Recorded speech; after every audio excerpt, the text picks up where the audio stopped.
চোখ নষ্ট হওয়ার আগে বেশি বেশি করে মায়ের দিকে নেক নজরে তাকাও। পাগুলা অচল হওয়ার আগে দৌড়াইয়া দৌড়াইয়া মসজিদে যাও, ঠিক কিনা? হায়রে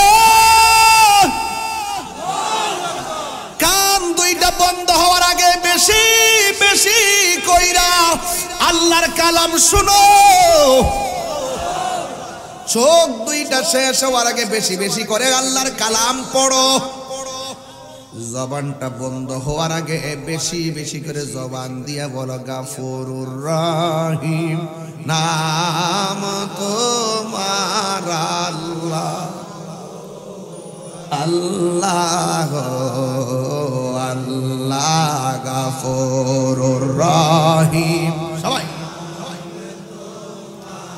আল্লাহ আল্লাহ আল্লাহ। গুনার বোঝা মাথায় লই কাঁদতেছি, কন্যা আল্লাহ। আও দিলটা নরম করে কন্যা আল্লাহ। জনম জনম যদি গাহি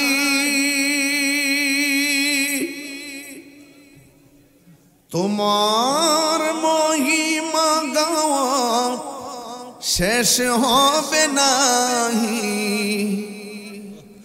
জনম জনম যদি গাহি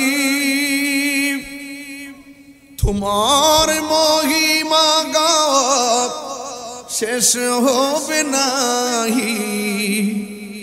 দয়া করো মায়া করো ওহে দয়াবান, তুমি রহমান, তুমি মেহেরবান। ভয়েস অফ সুন্নাহ, সুন্নতের সত্যবাণী। আল্লাহর হাবিব সাল্লাল্লাহু আলাইহি ওয়াসাল্লাম বলেছেন, হাসরের ময়দানে 7 প্রকার মানুষকে আমার আল্লাহ আরশের নিচে ছায়া দিবেন। এর মধ্যে 1 নম্বর হলো ন্যায় বিচারক, সুবহানাল্লাহ। আর 2 নম্বর হলো যারা আল্লাহর রাস্তায় দান করে, দানশীল ব্যক্তি। আস-সাখিউ হাবিবুল্লাহ, দানশীল ব্যক্তি হলো আমার আল্লাহর বন্ধু।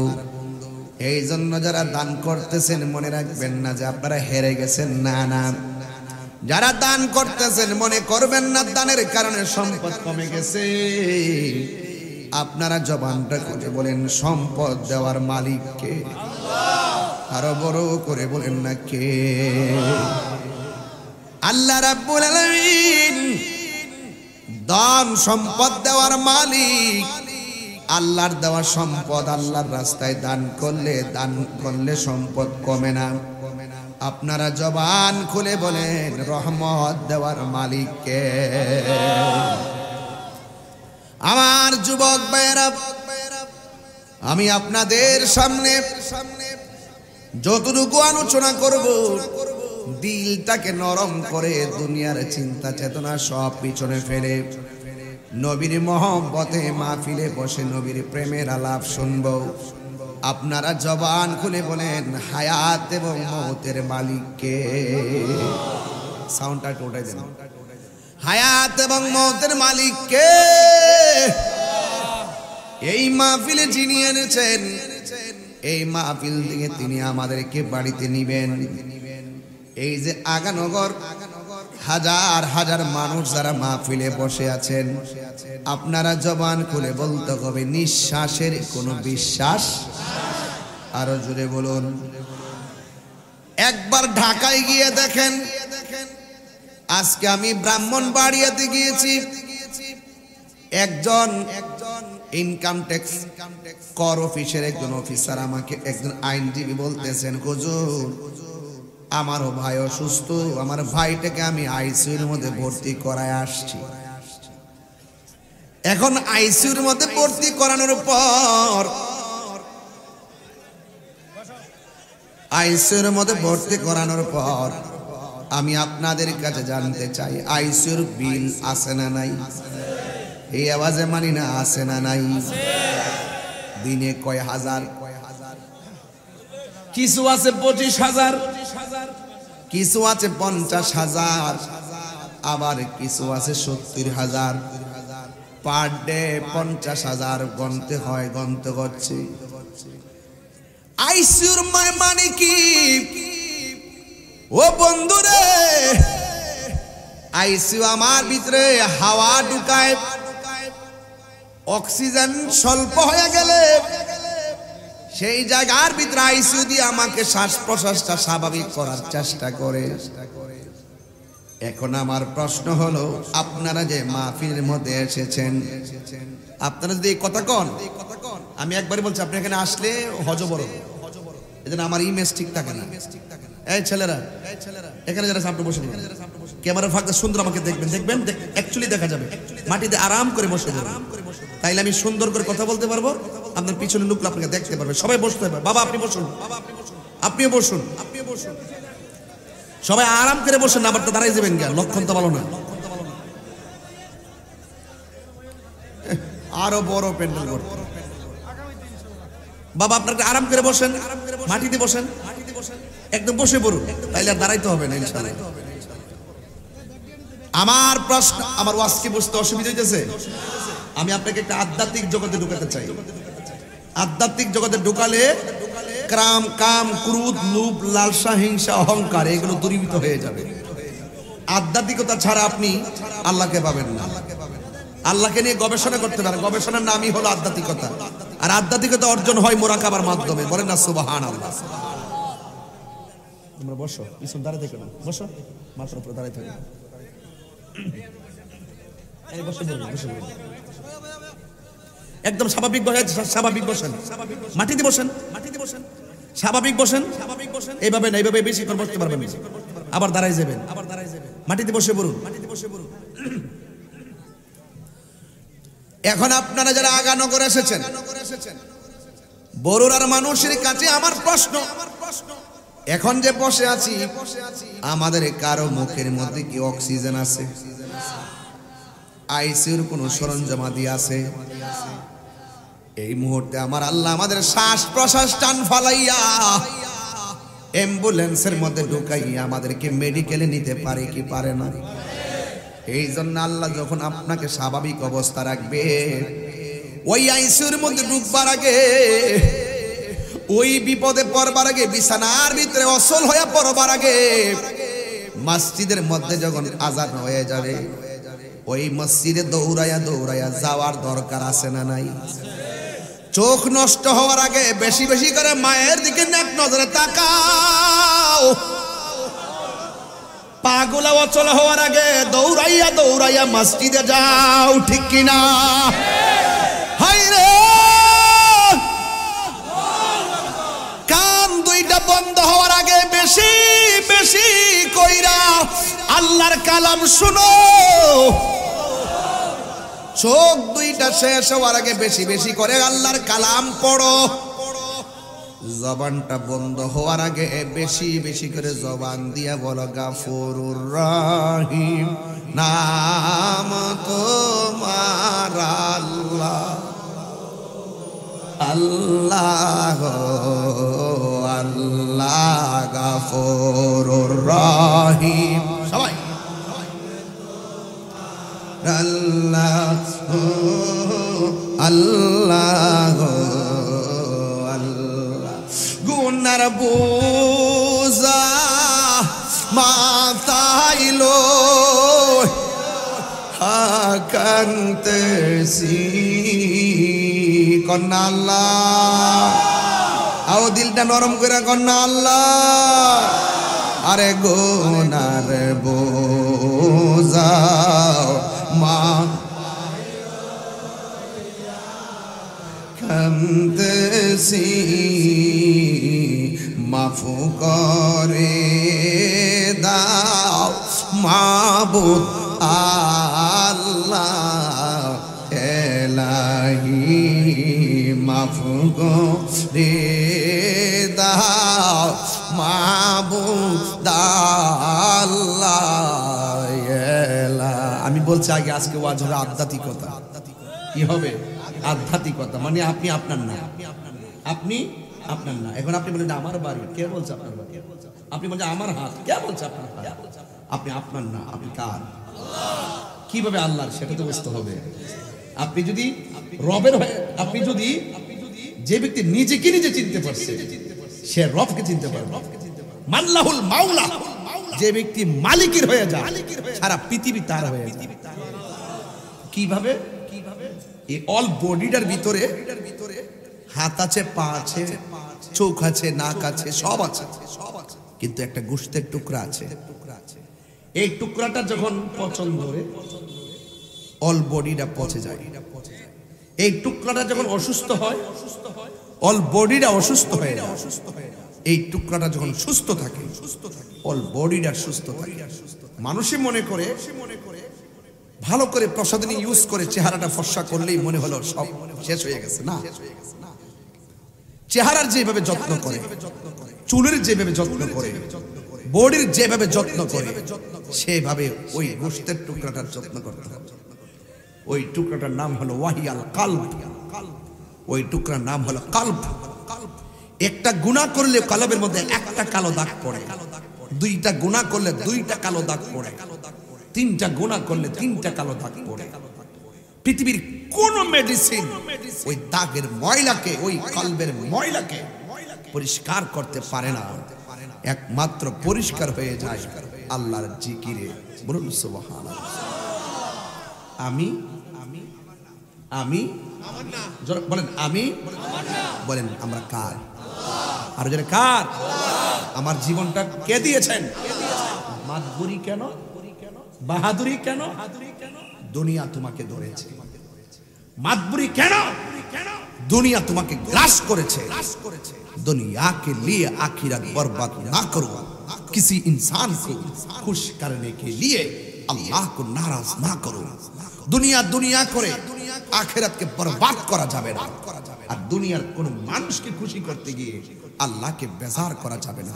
সুতরাং কমিটমেন্ট, সুতরাং কনফিডেন্স, সুতরাং ওয়াদা, আমরা পৃথিবীর সব ছেড়ে দিব, রবকে ছাড়ব না। আমরা সব ছেড়ে দিব, মুস্তাফাকে ছাড়ব না। আমরা সব ছেড়ে দিব, ওই আল্লাহকে ছাড়ব না। এটা হলো কমিটমেন্ট। আমি আমি আমি কার? আরো জোরে কুল ইন্না সালাতি ওয়া নুসুকি ওয়া মাহইয়ায়া ওয়া মামাতি লিল্লাহি রাব্বিল আলামিন।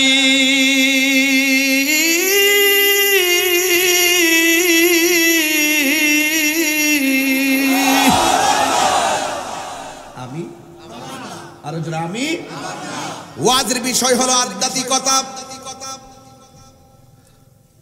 আধ্যাত্মিক জগতে যখন আপনি ডুব দিবেন তখন দেখবেন পৃথিবীটা আপনার কাছে শুধুমাত্র ধোঁয়া। এখন ময়রা দেখেন, খোদার কসম 3 দিন পরে মানুষ আপনাকে ভুলে যাবে। এখন ময়রা দেখে দাঁড়ে বাস্তব প্রমাণ যদি দেই, ফেসবুকের মধ্যে ফ্রেন্ড লিস্ট আছে না নাই? জিজ্ঞেস করলাম, রিকোয়েস্ট পাঠাইলাম, অ্যাকসেপ্ট হয় না কেন? তিনি বললেন আমার 5000 ফ্রেন্ড পূরণ হয়ে গেছে। ঠিক আছে, একজনকে ডিলিট করে আমাকে ঢুকিয়ে দাও। কিন্তু দেখবেন আপনার ফ্রেন্ড লিস্টে 5000 বন্ধু। আপনার মরণের স্ট্যাটাসটাও যখন দিবে দেখবেন মাত্র 100 লিখবে ইন্নালিল্লাহ, বাকি 4999 জন হারিয়ে যায়। কথা বলেন ঠিক কিনা?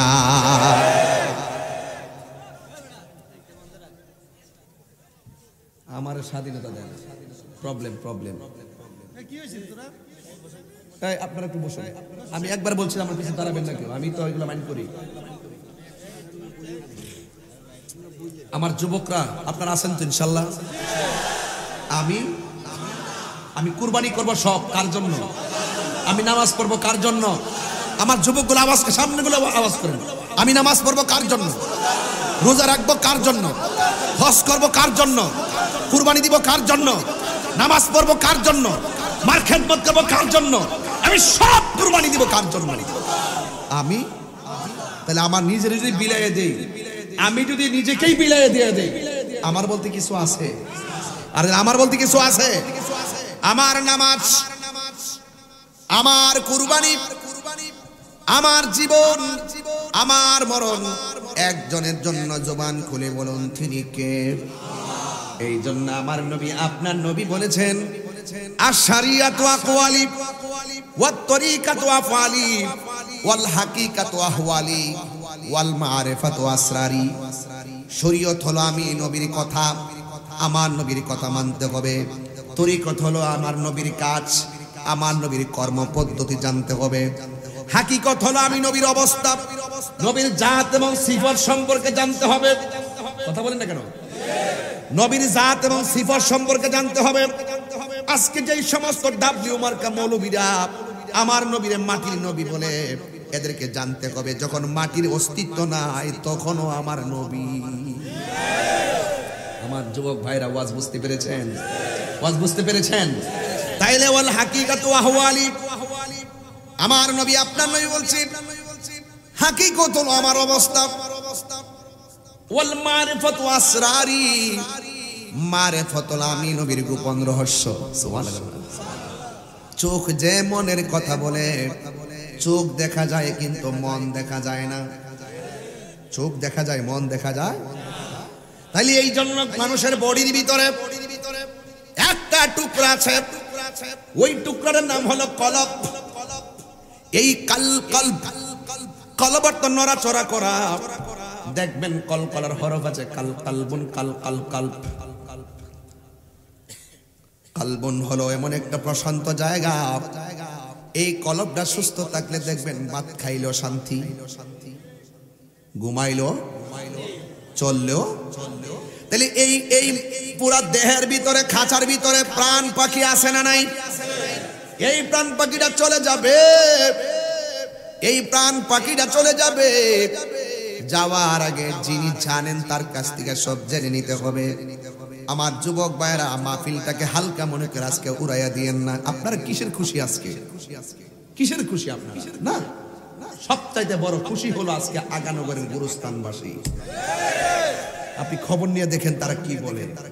আমি বলি দলিলে আছে, দলিলে আছে, তারা বলতেছে হে আগানগরের পোলাপাইন, এই মাহফিল আমার ছেলে আসছে, আমার ছেলে আজকে আমার জন্য দোয়া করবে। তারা অপেক্ষা করতেছে, শীতে পড়ে আছে 3টা কাপড় আর 5টা কাপড়। ওরা বলতেছে আজকে আমার জন্য আমার স্বামী দোয়া করবে, আজকে আমার জন্য আমার সন্তান দোয়া করবে। তাইলে আমি আমার না, আমি কেন বলছি? এই বডিটাকে বেশি আমরা যত্ন করি, কিন্তু রুহের যত্ন করতে পারি না। আরে এখন একটা প্রশ্ন ছুড়ে দিব আগানগর, পারলে উত্তর দিবেন। বলুন, কবর আযাব কি দেহের উপর নাকি রুহের উপর? কিসের উপর? দেখো না জানি না আওয়াজ আছে, ঠেলার সুরে কইলেছে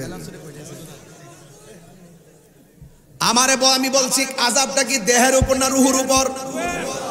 এখন যদি বলি দেহের উপর, 5 দিন পরে 10 দিন পরে খুলনা দেখবেন কবরের দেহটা মাটির সঙ্গে মিশে গেছে, দেহ আর আসেনি, আরো জোরে আসেনি। ওয়াজের বিষয় হলো আধ্যাত্মিকতা। কোথায় ছিলাম, কোথায় আসছি, কোথায় যাব, এই 3টা জায়গার সন্ধান যদি না করতে পারেন তাইলে কোনোদিন আপনি আপনার রবকে পাবেন না। আমি প্রায় মাহফিলের মধ্যে বলে থাকি, প্রায় মাহফিলের মধ্যে আমি বলে দিয়েছি, মুর্শিদেরই নামটি ধরো, নিজেরই মানুষজন করো, বিসমিল্লাহকে চাপা রাখো হৃৎপিণ্ডের ভিতরে। হাসির খোরাক দিচ্ছি না, খুব গভীরে ঢুকেন, ওয়াজ বুঝবেন। রাত্র হয়ে গেছে তো, একটু ভিতরে ঢুকবো ইনশাআল্লাহ। মুর্শিদেরই নামটি ধরো, নিজেরই মানুষজন করো। এটা কি বাজারের পাল্লার কথা কইতেছি? ওজন করবার লাগে?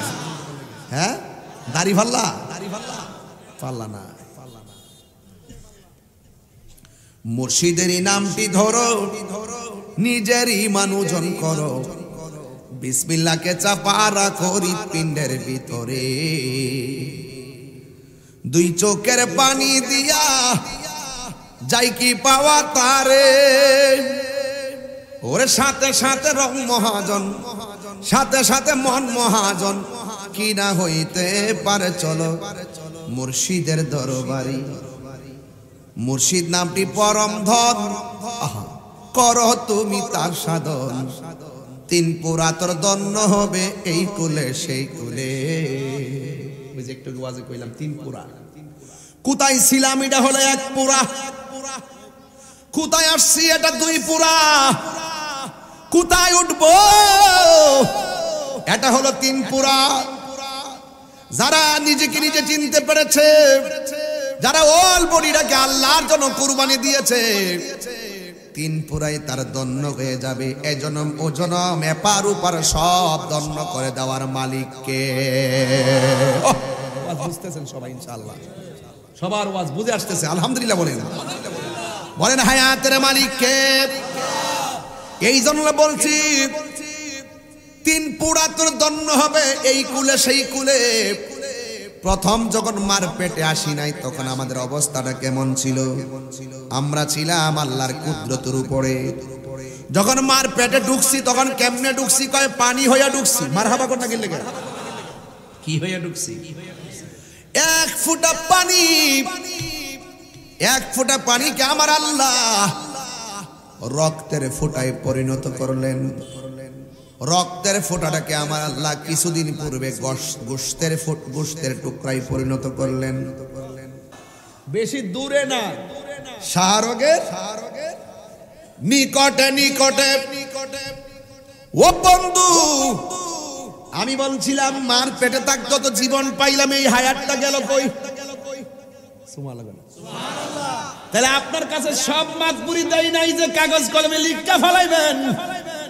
সব আমার আল্লাহর কাছে রেখে দিয়ে তিনি প্রমাণ করলেন, বান্দারি আমি তোর রব, আমি তোর সব। জোরে জোরে কন্যা সুবহানাল্লাহ। আয় হায়, তাহলে মার পেটে ছিলাম যতদিন হায়াতটা আমরা পেলাম না।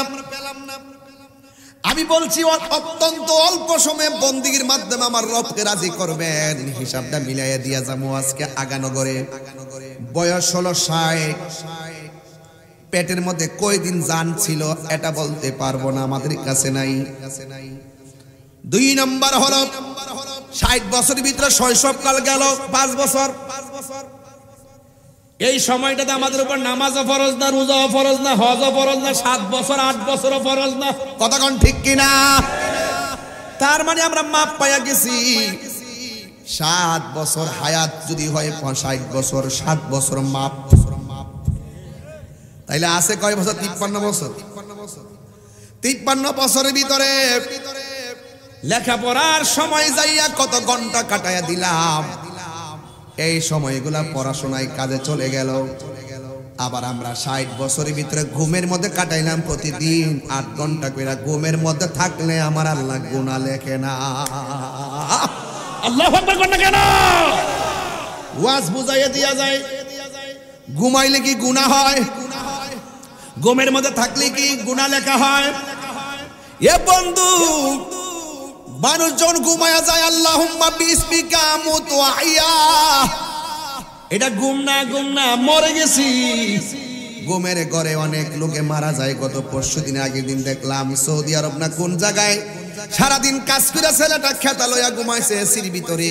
বন্ধু ডাক দিয়া দেখে বন্ধু আর কথা কয় না, ফেসবুকের মধ্যে দিয়েছে এই লোকটা কাজ করতে এসে ঘুমের ঘরে ছেলেটা মারা গেছে। এমন হতে পারে আগানগর আজকে রাত্রে ঘুমাইলে ঘুমের মধ্যে আমাদের মরণ হতে পারে।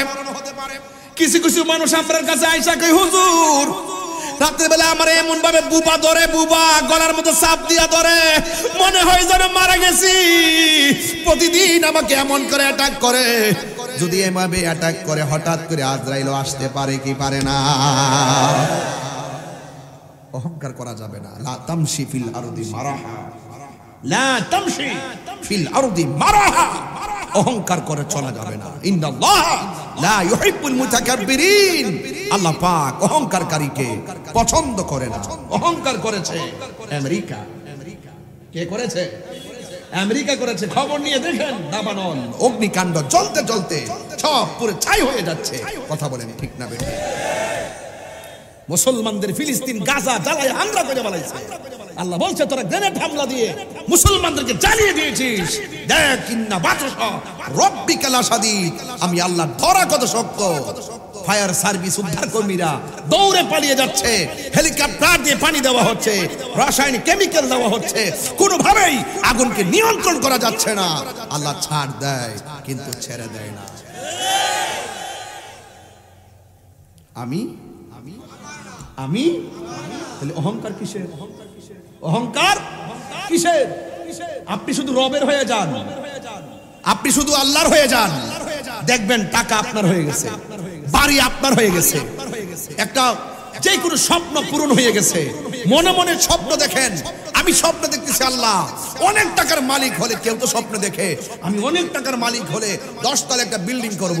আবার কেউ কেউ রাত্রে শুয়া শুয়া চোখের পানি এদিকে ফেলায় ফেলায় কান্দা কয় আল্লাহ যদি তুমি আমার টাকা দাও, আমি আমার আম্মা আব্বাকে নিয়ে মক্কা মদিনায় যাব। এই চোখের পানির কারণে দেখবেন গোপনে তার চোখের পানি আল্লাহর দরবারে কবুল হয়ে যাবে, যে কোনো ভাবে সে মদিনায় চলে যাবে। তবে নিয়ত এমন একটা জিনিস, এই নিয়তটা অন্তর দিকে আসে।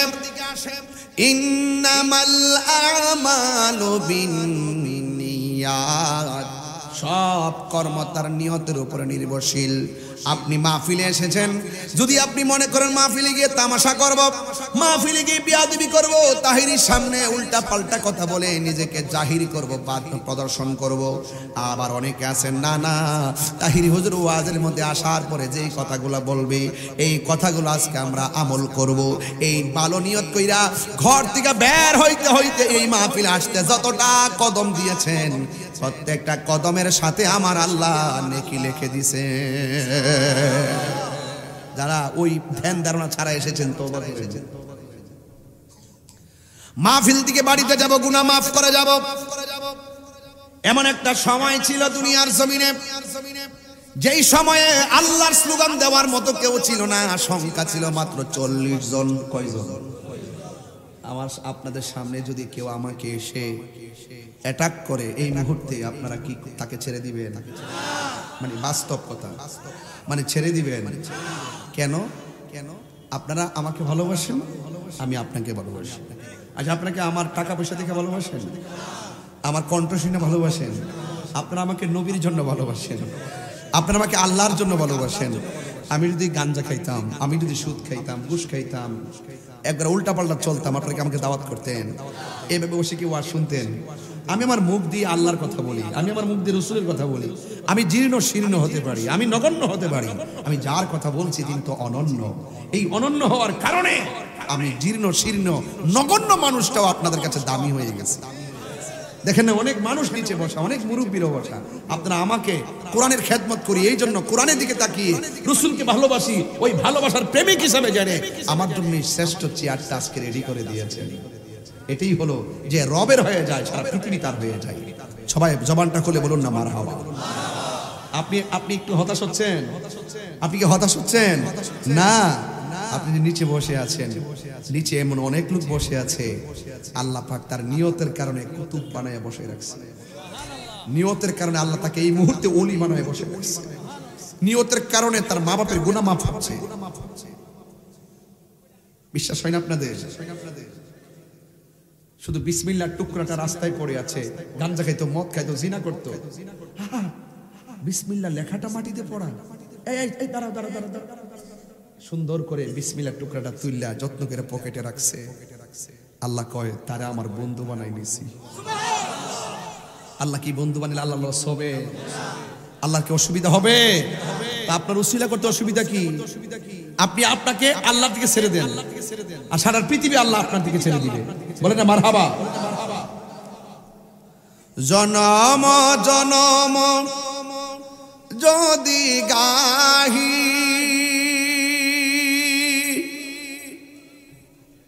তোমার মহিমা গাওয়া শেষ হবে নাহি। জনম জনম যদি গাহি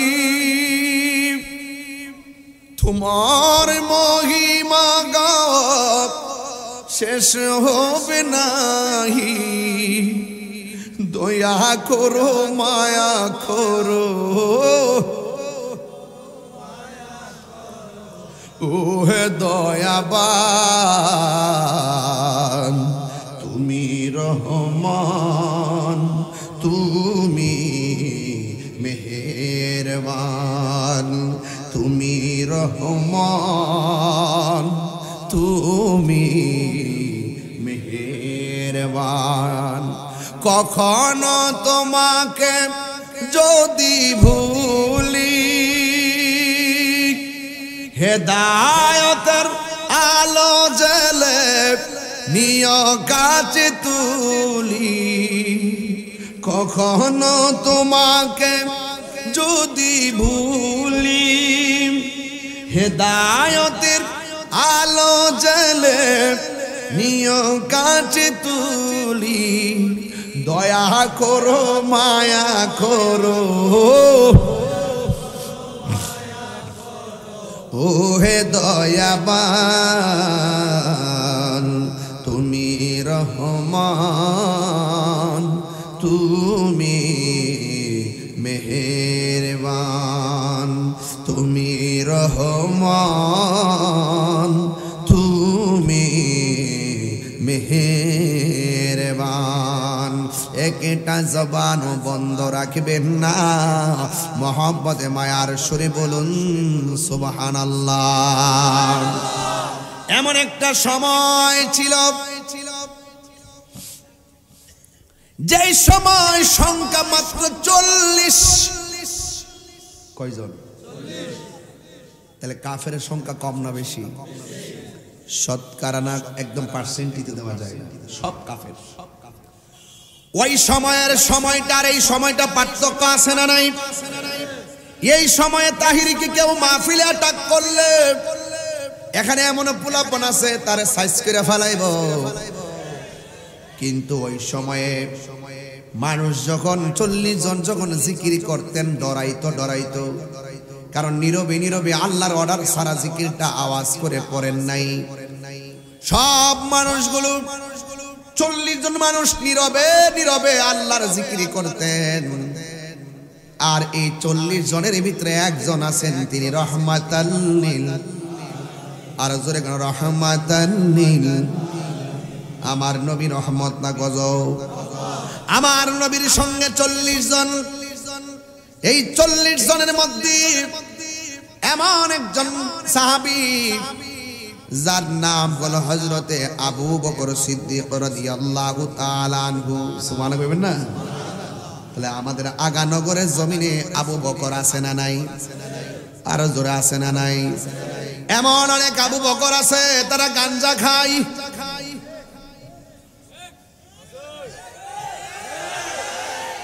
আমি কিন্তু কনফার্ম বলি না, বলছি এমন কিছু আবু বকর, এমন কিছু কি আসুদ্দিন আছে? আমি না আসেনি। তাহলে এই আবু বকর আর ওই আবু বকর কি এক? হ্যাঁ ছেলে এই যে ভালো লাগে না, এইগুলি মজা লাগে না। আমি ঠান্ডা মাথায় কথা বলে একটা গুরুত্বপূর্ণ জায়গায় নিব। রওনা দিছি, আমি দিছি আধ্যাত্মিকতার রাস্তায় রওনা, এ দিছে শরীয়তের রাস্তায় রওনা। হবে তরিকত মানি রাস্তা। তরিকত মানে কি? রাস্তা তো দুইটা, একটা ঘুমের রাস্তা আর একটা ফ্রেমের রাস্তা। কথা বলেন না কেন? দেখছি আর দিক গেল, আর একটু দিক গেল। মুরব্বীরা গেলে সমস্যা নেই, কিন্তু ফুলাভান এত সহজে ছাড়ন যেত। কারণ এই ফুলাভানদের লাগে আমার ঘুম হারাম 22 বছর ধরে। এদেরকে কেমনে নবীর প্রেমিক বানাবো, এদেরকে কেমনে ওলির প্রেমিক বানাবো? দেখছেন না, আগে ওয়াজ ওইটা 40 মিনিট জিকির করছি, ফুল টুল দা ইডাই মিডাই। এখন কি করি? আজকে জিকির করছি, আগে আধা ঘন্টা জিকির দিয়ে কাটে নিয়েছি করুম, কিন্তু আজকে তো খতম করি নাই তো। আস্তে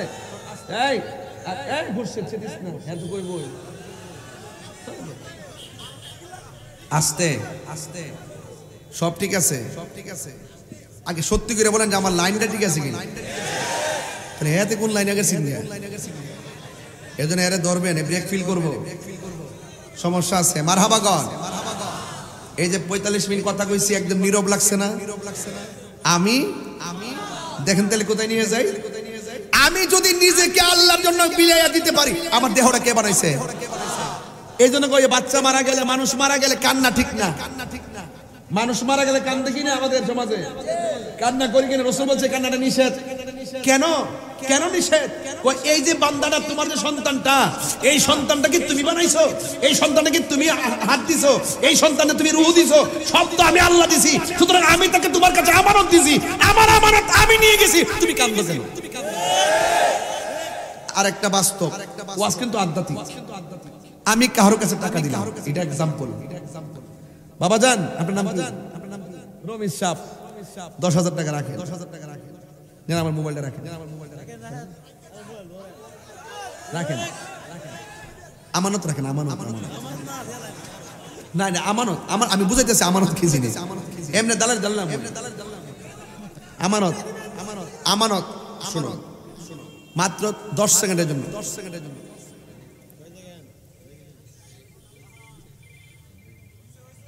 দেন। আপনি কান্দেন কে? এটা কি আপনার মোবাইল? উনি কানলে লাভ হইব? কান্দন যাইতো না। এই জন্য আল্লাহ বলছেন, বান্দা রে, তোর কাছে তোর সন্তান আমি আল্লাহ আমানত দিছি, তো আমারটা আমি নিয়ে গেছি, তুই কান্দস কেন? তুই না কান্দে যদি ধৈর্য ধারণ করে থাকতে পারস, আমি আল্লাহ তোর গুনাহ মাফ করে দেব। শুধু আমি তোর বলতাম না, যে আমানতটা আমি নিয়ে গেছি তারও কবরে আমি গুনাহ মাফ করে দেব। এটা বুঝছেন তো? এটা বোঝা গেছে তো? এই জন্য মানুষ মারা গেলে 3 দিনের বেশি শোক করাই জায়েজ নাই। কথা কন না কেন? 3 দিনের বেশি শোক পালন করা জায়েজ নাই। এই জন্য আমানত আল্লাহ দিছে, আল্লাহ নিয়ে গেছে। আমরা আল্লাহ তোমার সম্পদ তুমি নিয়ে গেছো। ওই ছোট্ট ছোট্ট বাচ্চা মারা যায় না ভাই? আমাদের সময় দেখবেন কিছু পানি পড়ে মারা যায় ছোটবেলা। ও সরি, আজকে ফেসবুকে দেখলাম একটা ছেলে স্ট্যাটাস দিছে যে তার ভাবি প্রসব, তার ভাবি প্রেগন্যান্সি ছিল, ছেলেটা প্রসব হয়েছে কিন্তু তার ভাবিটা মারা গেছে। ইন্না লিল্লাহি ওয়া ইন্না। আচ্ছা বলেন তো, যে মহিলাটা পেটের মধ্যে বাচ্চা ছিল 10 মাস 10 দিন, বাচ্চাটা ভূমিষ্ঠ হওয়ার পরে মহিলাটা মারা গেছে, তার সম্মান কত জানেন? আল্লাহ বলছেন যে এই মহিলা প্রেগন্যান্সি অবস্থায় ডেলিভারি কেসে মারা যায়, আমি আল্লাহ ওই মহিলাটার মরণটাকে শহীদের খাতায় লিখে দেই। ছোট্টবেলা বাচ্চা মারা গেলে দেখবেন, মা যদি আজকে যদি মাটা বেঁচে থাকতো, বাচ্চাটা মারা যেত, দেখতেন মার এমনি তো শরীর ভেঙে যায় প্রসব করার সময়, ওই সময় তার কলিজাটা ভেঙে যেত। যদি সন্তানটা মারা যেত, ওখানেও কান্না করা যাবে না। ছোট্টবেলা বাচ্চা মারা যাওয়ার পরে কাঁদবেন না। এই বাচ্চাটাকে হাসরের মাঠে এখন থেকে শুরু করে কিয়ামত সৃষ্টি শুরু থেকে এই পর্যন্ত ছোট ছোট বাচ্চাগুলো ইব্রাহিম নবীর পাশে জমা হইতেছে। ইব্রাহিম আর সারা দুইজন দুই চেয়ারের মধ্যে বসা, একজন আরেকজনের কাছে দৌড়ে, বাচ্চারি একজন এখানে দৌড়ে ওখানে দৌড়ে, এখানে দৌড়ে ওখানে দৌড়ে, এরা কোরআন পড়াইতেছে, এরা কোরআন পড়তেছে। হাসরের মাঠে আল্লাহ বলবে, এই বাচ্চারা আজকে হাসরের মাঠ, তোমরা আর দৌড়াদৌড়ি করো না, এবার দৌড়াইয়া বেহেশতে যাও। আল্লাহ তুমি মিজানের পাল্লা টান দিবা না? কয় না, তোমাদের কোনো মিজানের পাল্লা নাই, তোমরা বিনা হিসাবে জান্নাতি। ছোট বাচ্চাকে তাইলে তো আমরা কিছু কথা আছে। কয় কি কথা? কয় আমার আম্মা যা আমরা 10 মাস 10 দিন পেটে রাখছে, মার তো ডাকতারলাম না, আম্মাকে ডাক দিতে পারলাম না, তুমি দিছো আমানত, তোমারটা তুমি লই আইছো। আমরার কিছু কথা আছে। কয় কি কথা? আমার আম্মাটার একটু দেখিয়া জান্নাতে যাই। কয় তোমার আম্মা তো দুজুকে, তাহলে আব্বারে দিকে আছে, কয় তোমার আব্বা তো দুজুকে। এমন অনেকে দুজুকে হবে না? তোমার বাচ্চাগুলো বলবে, যদি বলে যে তোমার আম্মা জান্নাতে, একটা দৌড় মারবে জান্নাতে। যেই মাত্র বলবে তোমার আম্মা দুজুকে, ছোট্ট ছোট্ট বাচ্চাগুলো দাঁড়ায় যাবে। আল্লাহ তাইলে আম্মারে একবার মারা তো দুনিয়া ডাকতারলাম না, ডাকে শখ মিটছে না, দেখে শখ মিটছে না, তুমি পাঠাইছো, কি লেগে পাঠাইছো, নিয়ে আইছো, তোমারটা তুমি জানো, আম্মার একটু দেখায় দাও। আল্লাহ বলবেন, এ ফেরেশতারা, এই ফেরেশতারা যাও যাও, তার মা ডারে জাহান্নাম থেকে উঠায়া তাসনিম নামক পানি দিয়া দৌতপিরা চেহারাটারে দেখায়। তো কিছু কিছু মহিলারা উঠাবে একদম কঙ্কাল অবস্থায়, পুইরা ছাই হয়ে গেছে। বাচ্চারা তখন বলবে, আল্লাহ আমার মা আমারে 10 মাস 10 দিন যেই পেটে ধরছে, এই পেটটা পুইরা, শরীরটা পুইরা আংরা হয়ে রইছে, আর তুমি আমার কইতাছো বেহেশতে যাইবার লাগে। আল্লাহ প্রথম দাবি করছে আমার মারে দেখাইছো, আরেকটা দাবি করব আমার মা ডারে আমার সঙ্গে বেহেশতে দিয়ে দাও। আল্লাহ বলবেন না, তুমি বেহেশতে যাও, কর্মদোষে সে জাহান্নামী। তখন বাচ্চা বলছে ঠিক আছে, তুমি জান্নাত দেওই না, তুমি জাহান্নাম দেওই না, তো আমি তো জান্নাতে চলে যাব। তবে তুমি যদি আমার মাকে আমার সঙ্গে না দাও, তাহলে আমার আর জান্নাত লাগতো না, আমার মার সঙ্গে আমার দোজখে দিয়ে দাও। আল্লাহ বলবে ফেরেশতারা দেখ রে, দেখ বান্দা বান্দার প্রতি কি পাগল, বান্দা বান্দার প্রতি কি আসে, এর চাইতে বড় মোহব্বত কইরা মায়া কইরা আমি আল্লাহ বান্দার বানাইছি। তাড়াতাড়ি মহিলাটা তুল্লা তাসনিম নামক পানি দিয়ে দৌত করবি, এমন ভাবে দৌত করবি 1 সেকেন্ডে যেন জাহান্নামের দাগ না থাকে, সোজা জান্নাতে হাতে ধরাই দিয়ে। আমি আমার না, আমি যখন রবের হয়ে যাবো, রব আমার হয়ে যাবে, তখন আমি যা বলবো তাই শুনবে। মারহাবা কোন আমি যা বলবো তাই শুনবে। এটা আল্লাহ পাকের শান, এটা আল্লাহ পাক চায়।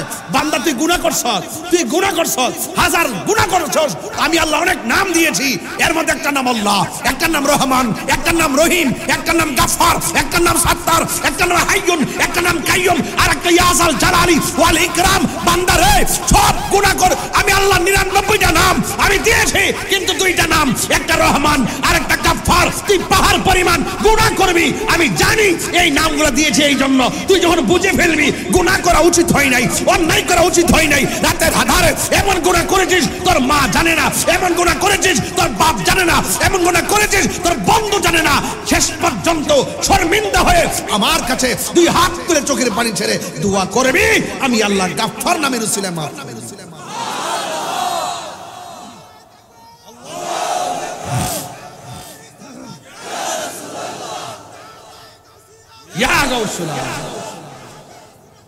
জিন্দাবাদ, আল্লাহু আকবার বলেন, আর আল্লাহু আকবার বলেন। আমাদের এমন কিছু গুনাহ আছে যেটা বন্ধু জানে। আপনি মেসেঞ্জারে অনেক চ্যাট করেন, হোয়াটসঅ্যাপে অনেক চ্যাট করেন, কিন্তু আপনি যার সাথে চলেন বন্ধু তাকেও বলেন না, আপনার মাকেও বলেন না, আপনার বাবাকেও বলেন না। কিন্তু আপনি কি একবার ভাবছেন যে এই মুহূর্তে আপনি মারা গেলে আপনার ইনবক্সটা চেক হতে পারে? হতে পারে না। এজন্য এমন কোন ডকুমেন্টস রাখবেন না যেই ডকুমেন্টস গুলো মানুষ সাক্ষী হয়ে যায়। মানুষকে সাক্ষী রাখা যাবে না। গোপনে গুনাহ হয়ে গেছে, গোপনে আল্লাহকে বলবেন আল্লাহ ভুল করছি, আর করতাম না, আর করব গুনাহ মাফের মালিককে। এই জন্য আমার যুবক ভাইয়েরা, আমি বলছিলাম গুনাহ মাফের মালিককে, আরো বড় করে বলেন কে? আল্লাহ রাব্বুল আলামিন সর্বপ্রথম জান্নাতের মধ্যে একজনকে ঢুকাবেন, যিনি নাম হলো রাহমাতুল লিল আলামিন, আর সবার পরে আরেকজনকে ঢুকাবেন। এই পৃথিবীর মধ্যে সর্বপ্রথম হযরত বেলাল রাদিয়াল্লাহু তাআলা আনহু জান্নাতে যাবে, আর সবার পরে যে এই মানুষটা যাবে, এই মানুষটাকে আমার আল্লাহ জাহান্নাম থেকে উঠাবে, উঠাইয়া জিজ্ঞাসা করবে, ও বান্দা, মেয়াদ বেঁধে আমল তুমি যা করেছো সেই অনুপাতে তোমাকে জাহান্নামের আগুনে জ্বালানো হয়েছে, এখন তোমার আর গুনাহ নাই, তুমি বের হও। এবার ফেরেশতাদেরকে অর্ডার করবে, ও ফেরেশতারা, সবার পরে একজন জান্নাতে যাবে, সবার পরে যেই লোকটা জান্নাতে যাবে জাহান্নাম থেকে, আল্লাহ বলবে, ও ফেরেশতা, তাকে জাহান্নাম থেকে বের করো। এবার জিজ্ঞাসা করা হবে, আল্লাহ, এই মানুষটাকে আমি জাহান্নামের মানুষের ভরে কেমনে চিনবো? আল্লাহ রাব্বুল আলামিন বলবেন, হ্যাঁ ফেরেশতারা, সেই বান্দাটা নামাজের জন্য ওযু করেছিল, আর ওযু করার সময় মুখে পানি দিয়েছিল। তুমি জাহান্নামের ভিতরে দেখবা সব অঙ্গ প্রত্যঙ্গ জ্বলতে জ্বলতে শেষ, যেই জায়গার ভিতরে ওযুর পানি লেগেছে ওই জায়গাগুলো নূরে নূরে চমকাইতেছে, ওই জায়গাগুলো নূরে চমকাইতেছে। যাও, খুঁজে বের করা সহজ। যেই জায়গাতে ওযুর পানি লাগছে, হাত দৌত করছে, কুলি করেছে, আর মুখমণ্ডল দৌত করেছে, পা দৌত করেছে, এই জায়গার ভিতরে জাহান্নামের আগুন স্পর্শ করে নাই। সবার পরে যেই লোকটা জাহান্নাম থেকে জান্নাতি হবে তাকে বের করে জান্নাত আর জাহান্নামের মাঝখানে রাখবে। এই লোকটা ডাক দিয়ে বলবেন, আল্লাহ এমন একটা জায়গায় তুমি আমাকে রেখেছো, আমার গালের মধ্যে জাহান্নামের হাওয়া লাগতেছে। আল্লাহ রাব্বুল আলামিনকে ডাক দিয়ে বলবেন, আল্লাহ এই জাহান্নামের হাওয়াটা এখান থেকে দূর করে দাও। আল্লাহ রাব্বুল আলামিন যখন বলবেন, হ্যাঁ বান্দা তুমি যে আমাকে বলছো জাহান্নামের আগুন তার তাপটা দূর করে দেওয়ার জন্য, তুমি আমার কাছে আর কিছু চাইবানি? এবার বলবে আল্লাহ, না না আমি তোমার কাছে কিছু চাইবো না। এই কথা বলার পরে কিছুক্ষণ পরে বান্দা ডাক দিয়ে বলবে, আল্লাহ আমাকে জান্নাত আর জাহান্নামের মাঝখানে দাঁড় করাইছো, আমি এখান থেকে তাকাইয়া দেখতেছি জান্নাতের গেটটা দরজাটা দেখা যায়। আল্লাহ আমার মন চাইতেছে জাহান্নামের গেটের মধ্যে যাই একটু দাঁড়াইতাম। জোরে জোরে কি সুবহানাল্লাহ বলা যাবে না? এবার আল্লাহ বলবে, এক কম্বক থাক, তুমি আমার কাছে বলছো আর কিছু চাইবা না, তুমি আবার জাহান্নাম থেকে এখান থেকে জান্নাতের গেটে যাইতে চাও কেন? এই কথা বলার পরে বান্দা বলবে, আল্লাহ আমি আর কিছু চাইবো না। ঠিক আছে, আমার আল্লাহ বললেন ঠিক আছে তুমি আমার কাছে আর কিছু চাইবে না। এবার আল্লাহ রাব্বুল আলামিন বান্দাটাকে জান্নাতের গেটের মধ্যে নিয়ে দেওয়া হবে। জান্নাতের গেটের মধ্যে যাওয়ার পরে ওই বান্দা ডাক দিয়ে বলবে, আল্লাহ তুমি কত মানুষ জান্নাতের ভিতরে ঢুকাইছো, আমারে তুমি জান্নাতের গেটটার মধ্যে দাঁড় করায় রাখছো, আমার মন চাইতেছে জান্নাতের ভিতরে কি আছে দেখার জন্য। আল্লাহ বলে, একম বক্তার তুমি আমারে বলছো আমার কাছে আর কিচ্ছু চাইবা না, একটু আগে বললা জাহান্নামের আগুন গালের মধ্যে লাগতেছে সরাইয়া দেওয়ার জন্য, আমি আল্লাহ সরাইয়া দিলাম। এরপরে বলছো জান্নাতের গেটে আসবা, আমি আল্লাহ তোমাকে জান্নাতের গেটে আনলাম। দেখছেন নি আমার আল্লাহ কিভাবে বান্দার সঙ্গে প্রেমের খেলা খেলে? জোরে জোরে কি আল্লাহু আকবার বলা যাবে না? প্রেমের আগুন জ্বলে দ্বিগুণ রে দয়াল। হাসির খোরাক দিচ্ছি না, হাসির খোরাক না, একটু মন খুলে বলবেন। প্রেমের আগুন জ্বলে দ্বিগুণ রে দয়াল, জল দিলে নিবে না। আরে তাহিরি প্রেম করিয়া কলঙ্ক ঘোষণা, প্রেম করিয়া প্রেমিক মরে রে দয়াল, প্রেম তো মরে না। জোরে জোরে কি আল্লাহু আকবার বলা যাবে না? হাই রে ও আমার বড়রা রাগানগরের বাবা, রহমত দেওয়ার মালিক কে? আরে হাত তুলে বলো কে? এখানেও আল্লাহ ইচ্ছা করলে আমাদেরকে বান্দা থেকে বন্ধু বানাইতে পারে কি পারে না? আরো জোরে বলো, পারে কি পারে না? ও যুবকের দল পায়ে ধরে বইলা দিয়া যাক। এবার আল্লাহ বলবে, বান্দা তুমি আমার বলছো আর কিছু চাইবা না, তুমি আমার কাছে চাইলা। এবার বান্দা বলবে, আল্লাহ কথা দিলাম তোমার কাছে আর কিচ্ছু চাইতাম না। এই কথা বলার পরে আমার আল্লাহ জান্নাতের গেটটা যেই মাত্র খুইলা দিছে, এবার খুইলা দেওয়ার পরে তো বান্দার মাথা পুরাই নষ্ট। ডাক দিয়া বলে, আল্লাহ এত সুন্দর, এত সুন্দর জান্নাতের ভিতরে এত সুন্দর নিয়ামত, শুধুমাত্র দরজায় দাঁড় করে রাখবা, মনটা তো চাইতেছে একটু ভিতরে যাইয়া ঘুরতাম। এই কথা বলার পরে আমার আল্লাহ কয়, তোমার আমি বলছি আমার কাছে কিছু চাইবা না, তুমিও বলছো চাইবা না, একের পর এক তুমি শুধু আমার কাছে চাইতে আসো, কারণটা কি? তখন বান্দা আল্লাহরে ডাক দিয়ে কইবে, আল্লাহ তুমি না কোরআনে বলছো লা তাকুনাতু মির রাহমাতিল্লাহ।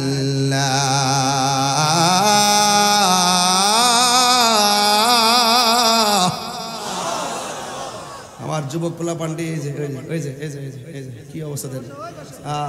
শেষ শেষ সাফা সাফা ভাঙ্গা কি অবস্থা দোস না কি শেষ? আরে বলা সাফা সাফা কি ফুলা ফান দেখ কি অবস্থা, তার মতন বেড়া বয়স থাকতে ওখানে কিন্তু খারাপ দেখা যা 22 বছর ওয়াজ করে লেছি তো। তোরা সাফা সাফা কি একটা অবস্থা দোস না? মোবিল রে মোবিল, মোবিল মূলে শেষ। আল্লাহর রাস্তে আবার বহ বাবা, আল্লাহর কাছে কি কোনো অভাব আছে? কথা কোন অভাব আছে? এর তো শয়তানে লারে, এই যে উঠছে যে এটা শয়তান লারে, কয়টা ফুসছে ফেসাব কইরা, ফেসাব করার পরে কইবো বাইজা কম্বলটা ডাকতেছে, হইতা যায় ফেসবুকে মোবাইল টিপতেছে, আবার বন্ধুর মেসেজ দিতে অনিত ওয়াজির শেষ হচ্ছে তোরে আয়ুস না। এই যে একটা শয়তান যে ধোঁকা দিতেছে, আর মোবিল নামক একটা গজবের কারণে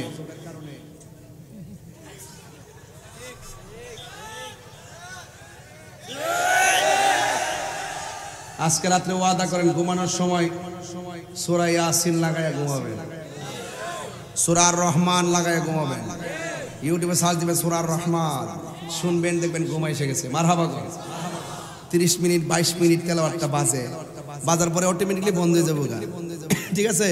দেখেন তেলাওয়াত শুনতে শুনতে ঘুমাই যাবেন, কিন্তু মোবাইলটা কানের কাছে রাখবেন না, মোবাইলটা আপনার কাছ থেকে মিনিমাম 2 হাত দূরে রাখবেন। রাত্রেবেলা কখনো মোবাইল কাছে নিয়ে ঘুমাবেন না, ঠিক আছে? তো আবার মোবাইল চার্জ দিয়ে কখনো কথা বলবেন না, এবং মোবাইলে কখনো চার্জ দিয়ে কিছু শুনবেন না। আমাকে বুঝতে পেরেছি? আর কথা যখন বলবেন সব সময় বাম কানে কথা বলবেন, ওকে ওকে? আর অপচয় করবেন না, অপচয় একদম করা যাবে না, অপচয় করা যাবে না। যেই টাকাটা না হলে ন্যূনতম আপনি ফেসবুক চালান, কিন্তু আপনি এভাবে লাগাতারে মোবাইলে পড়ে থাকবেন না। আপনার অধিকাংশ সময় মোবাইল আপনাকে কেড়ে নিচ্ছে। আপনার মনের অজান্তে দেখবেন বন্ধু, এত বন্ধু, আগের বন্ধুগুলো কিন্তু অনেক দামি ছিল, একসাথে ফোন একসাথে বাড়িতে গেছে, একসাথে নিয়ে বৈশা কথা বলতেছে, একের পরে এক পারিবারিক সুখ দুঃখ বলে। আর এখন কিছু দেখেন বন্ধু 7 জন ঠিকই যা একসাথে হাঁটতেছে, হাঁটতে একটা ব্রিজের উপরে বসার পরে কিরে কি অবস্থা, খালি শুধুমাত্র মানে 1.5 মিনিট কথা কো, 1.5 মিনিট পরে যে মোবাইলে ডুহে কেউ সাথে কেউ কথা করে, একবার গুরুস্থান, কারোর সঙ্গে কেউ কথা বলে না। এই গজব, মোবাইল নামক গজব আপনার মূল্যবান সময়